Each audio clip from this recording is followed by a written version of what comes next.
এবছর হজ যাত্রীদের ভিসার আবেদনের জন্য সৌদি সরকার ২৯ এপ্রিল সময় বেঁধে দিলেও নির্ধারিত সময়ে কাজ শেষ করতে পারেনি এজেন্সিগুলো। সময় বাড়াতে সৌদি সরকারের কাছে চিঠি দিয়েছে বাংলাদেশ। হাব বলছে, হজ যাত্রীরা যাতে ভোগান্তি ছাড়াই হজ কার্যক্রম করতে পারেন সেই লক্ষ্যে সমন্বিতভাবে কাজ চলছে। ধর্ম মন্ত্রণালয় জানিয়েছে, এজেন্সিগুলোর সমন্বয়ের অভাবে এই জটিলতা তৈরি হয়েছে। এবছর ৮৩,১৭৮ জন হজ পালন করতে সৌদি আরবে যাবেন। এর মধ্যে সরকারি ব্যবস্থাপনায় ৪,২৮৩ জন আর বেসরকারিভাবে যাবেন ৭৮,৮৯৫ জন।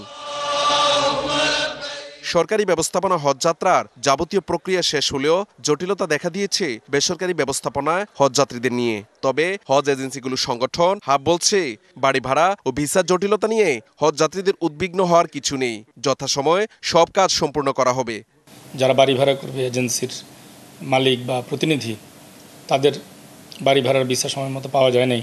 বাড়ি ভাড়া করার বিষয়ে কিছুটা জটিলতা তৈরি হয়েছিল। আমাদের যাতে সমস্যা না হয়, এজন্য সৌদি কর্তৃপক্ষ সময় বৃদ্ধি করবে বলে আমি প্রত্যাশা করি। হজযাত্রা নিয়ে জটিলতা তৈরি হওয়ার পেছনে এজেন্সিগুলোর সমন্বয়ের অভাব কি দেখছে ধর্ম মন্ত্রণালয়। এ যাবৎ আমাদের ভিসা কম হয়েছে, বাট আমরা আশাবাদী যে ২৯ তারিখের পরে ডেট ইনশাল্লাহ বাড়বে। মানিত এজেন্সির মালিকদেরকে আপনারা সময় মতো বাড়ি ভাড়াটা করে ভিসাটা করে দেন, আমাদের সম্মানিত হজযাত্রীরা যেন নির্বিঘ্নে সৌদি আরব যেতে পারে। সরকারের একটু বেশি হয়েছে, কারণ তারা বাড়ি ভাড়া আগে করে আসছি, হয়ে যাবে ইনশাল্লাহ। এখনো উদ্বিগ্ন হওয়ার মতো কোনো কারণ নাই। ৯ মে ৪১৯ জন হজযাত্রী নিয়ে বাংলাদেশ থেকে প্রথম ফ্লাইট যাবে সৌদিতে। Mahmudul Hasan Nazim, DBC news, Dhaka.